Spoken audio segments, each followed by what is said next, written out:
everybody, as promised, going to show you one more meal with that veggie soup we made the other day, and I'll talk about a couple other things you can do with it too. When I made the veggie soup on the Drew Barrymore show, we had to make 2 pots because it's TV, so sometimes you have a lot of extra soup. But if you're just making it for one big batch for yourself, it's still great to get a couple meals out of it. So we actually obviously had the soup with the pistou, or that herb puree that we made. It was just a basic tomato soup with veggies in it. You know, you could kind of play with it, do different things with it if you like. Yesterday for brunch, I showed you how to poach eggs in the soup. Today, I'm going to show you how to make a little roast chicken and couscous dish with the soup. So here I have 4 chicken thighs. I seared them, I just seasoned them with salt, seared them skin side down for about 5 minutes over medium heat so the skin got nice and crispy, and I just gave them a flip, and now the other side is searing and cooking also. I have some chorizo that I had in my fridge, so chorizo would work here, any kind of really sausage. The chorizo is already cooked, so we're just going to kind of crisp it up. But any kind of smoked or pre-cooked sausage would work really nice in here. If you were going to do a raw sausage, you would start it really with the same time you started the chicken, so they could both crisp and cook up together. Or you could go no sausage at all. But the beauty of this is I had sausage in the fridge, so I'm going to use up my sausage. So the chicken is kind of crispy and working. And again, I'm over medium-ish heat.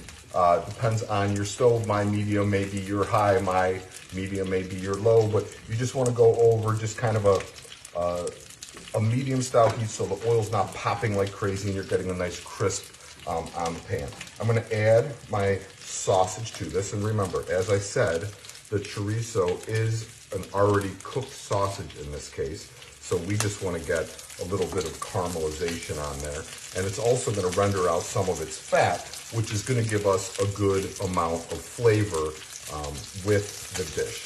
So we're just going to let that go for a touch before we make our next move. Now, in addition to the soup in this dish, I also have some couscous. I have some water. You can use stock, vegetable stock, wine, any of those things would work. I'm going to do with butter because we already have so much flavor with our tomato soup, so that will work very nicely also. To cook couscous, for every cup of couscous, you need a cup of water. So, and then you just kind of let it sit and chill, and then we're going to show how to fluff it at the end. So it comes together relatively quickly. This would be a great lunch dish. It would also be great for dinner. Really your choice. I had some greens in the fridge, a little bit of arugula, spinach would work here. A fresh herb salad with maybe parsley, cilantro, and mint would work here. But I'm just going to put this on the top and lightly dress it with a little bit of extra virgin olive oil and some squeezed orange. Citrus is fantastic right now. The winter is when citrus is really when you get the best citrus. Coming out of Florida, obviously. New York and Cleveland are not producing a lot of citrus at this time. So the sausage is kind of cooking away and frying up, and that's what we're looking for. Now remember, I said there's obviously liquid in the soup, but for every cup of couscous, you want a cup of water. So I'm going to add a little bit more than a cup of water in here because it's going to reduce a touch. So we're going to go with a cup and maybe just a splash of water. The reason I added the liquid now is so now you can turn the heat up to about medium-high, is so I could then take my wooden spoon and kind of scrub the bottom of the pan with the wooden spoon, which is going to bring all that fond or caramelization that we created by searing the chicken and the sausage in the pan up into our stock. We also want to make sure that this water is seasoned so it doesn't end up flat. So we just put a little pinch of salt in there. Technique note here, we don't want the water to come over the chicken skin, or else all that work we did on the chicken skin, we're going to lose it a little bit because it would get buried and it would start to get a little bit flabby at that point. So when you put in your water, make sure your pan has enough surface area that that cup of water does not cover the skin of your chicken. Another thing people always ask, How long does this take to cook? Cook to a time, cook to a temperature, not to a time. One of the big mistakes people make is they look at a recipe, the recipe says 20 minutes, they pull it out in 20 minutes. Well, my chicken thighs could have been smaller than yours, then they're gonna be overcooked. My chicken thighs could have been bigger than yours, then you're looking at undercooked, or however that works. So with a chicken thigh, you want it to be minimally 160 degrees, it could go up to about 175 degrees, and it's still gonna remain very, very juicy. Anything under 160, your chicken is gonna be undercooked. So get yourself a good thermometer and use it, unless you've been cooking for a long time and you're very comfortable in how long or the feel of something that cooks. A thermometer is your friend. Do not be afraid to use one. All right, so this liquid has been cooking and reducing. Now we're going to take about 2 ladles of our vegetable soup, and we're going to add that to the party. I'm now going to take my chicken thighs, and I'm just going to pull these out. These are, I checked the temp on them. They are cooked through and looking to be in very nice shape. If you have exceptionally large chicken thighs, you could put that pan in the oven for a little bit until your chicken reaches 160 before you add your water and then your soup. So that will just save you a little bit of time and step. I'm gonna set these back here. I'm gonna give this a little stir and let this come back up to a simmer. Once it comes back up to a simmer, we want to taste it again to make sure that this liquid is seasoned properly, because we are going to put the couscous in here, and if the liquid is not seasoned properly, then our couscous is going to be flat. Just like when you cook pasta in pasta water. If the pasta water is not salted, everything else ends up under seasoned. So I'm going to grab a lid.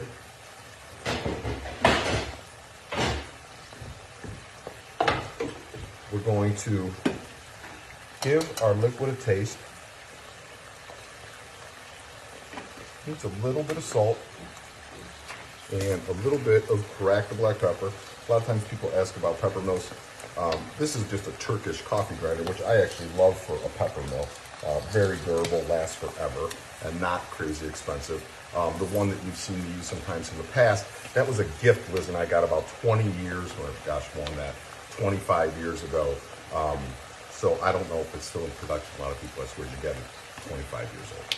All right, so we have that going. We put in our cupish of liquid. So now we're gonna put in a cup of couscous.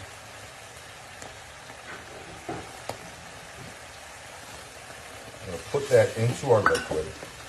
We're gonna stir it to really incorporate it into that liquid.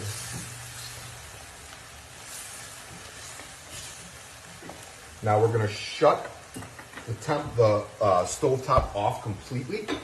We're going to place a lid on top of our couscous and liquid. And in about 3 to 5 minutes, this couscous will be cooked all the way through. So this is just about patience. I love couscous.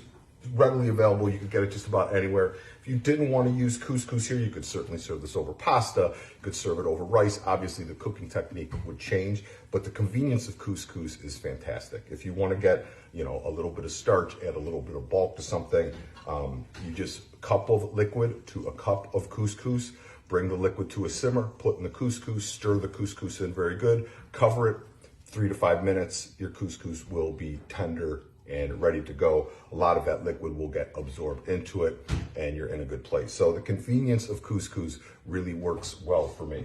All right, for the salad. Again, this is more of a garnish than a salad. I'm just gonna put it on top of the greens.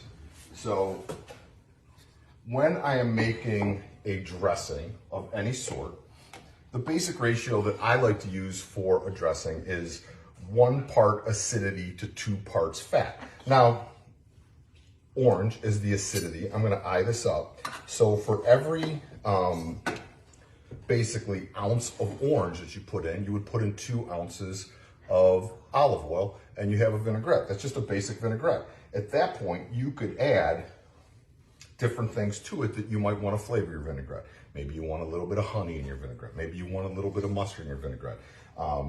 I'm sure if you guys watched Symon dinners, Liz makes vinaigrettes all the time. She just puts them in a mason jar. She eyes it up. She goes 1 part acidity, 2 parts fat, anything she wants to put in for flavor, whether it's honey, mustard, fresh herbs, shallot, garlic, and she just shakes it up. And that dressing will last in your fridge for about 2 months. So why buy a salad dressing? There's really no need to. So we squeezed in our orange. I'm gonna give a little drizzle of olive oil. We're going to put a little pinch of salt on there, some cracked black pepper, and then we just give this, work it a little bit with our fingertips. You can do this with tongs or a fork. Make sure that it is coated evenly. Dressing is now ready to go. Salad is ready to go. I'm gonna take this out because I'm gonna put it on top of our couscous dish. Now, if you have leftover herb puree, pistou, if you used a pesto, whatever it is, I'm gonna show you how I'm gonna use this. The last thing that you need to do to the couscous once it's done is you need to kind of fluff it with a fork a little bit. So oftentimes when I will fluff it, I'll put in some extra virgin olive oil. In this case, I'm gonna use what's left over of our pistou. Now, pistou is basically a French pesto. It's usually just basil pureed with some olive oil. Occasionally people will put in Parmesan. There's no nuts in it, which a pesto typically has. This one I made with herbs that I had growing in my kitchen. I just did parsley, sage, rosemary, and thyme. It's a lovely song, and a little bit of Parmesan cheese. So we take this off. You can see the liquid has absorbed into our couscous. We're gonna take the remaining pistou and mix that in there. Just give this a nice fluff. And you can see the fat, the chorizo, the liquid from the soup and a little bit of the water. Now that cheese is starting to melt a little bit, and the herbs are kind of floating through our couscous. Delightful. We're gonna place our chicken thighs right on top. You could use as few or as many chicken thighs as you want here to feed the family that you are cooking for. And then we take our greens, which we just coated in that citrusy vinaigrette. And there you have it. I'm gonna move these over here. Take a little bit more of that vinaigrette, put it on top. I actually made a little bit too much vinaigrette for my greens, to be honest with you. I would have liked them a little bit lighter dressed, but it happened. It's not the end of the world. So now we're gonna take our chicken thighs and our couscous with some of that arugula. And we have a beautiful, simple, quick lunch. Again, using that soup that we made 2 days ago. So never be afraid of leftovers. They are your friend. The key is creating them into different things as you move on. So for people that thought, oh, that soup's got a lot of ingredients, it takes a little bit of time. Yeah, it had a lot of ingredients. It doesn't take that much time. It took me about an hour to make the soup from start to finish. But now from that soup, we have made a brunch. We have made a lunch or a dinner. Also, if you just wanted to warm the soup up and bring it up to a simmer and take some beautiful halibut or another flaky fish and plop it in that soup, put the lid on and let that poach for about 5 to 8 minutes, you'd get a beautiful poached fish in that soup also. So a lot of things you could do with a single dish. You guys have a wonderful day. I'm gonna enjoy my lunch. Bon appetit.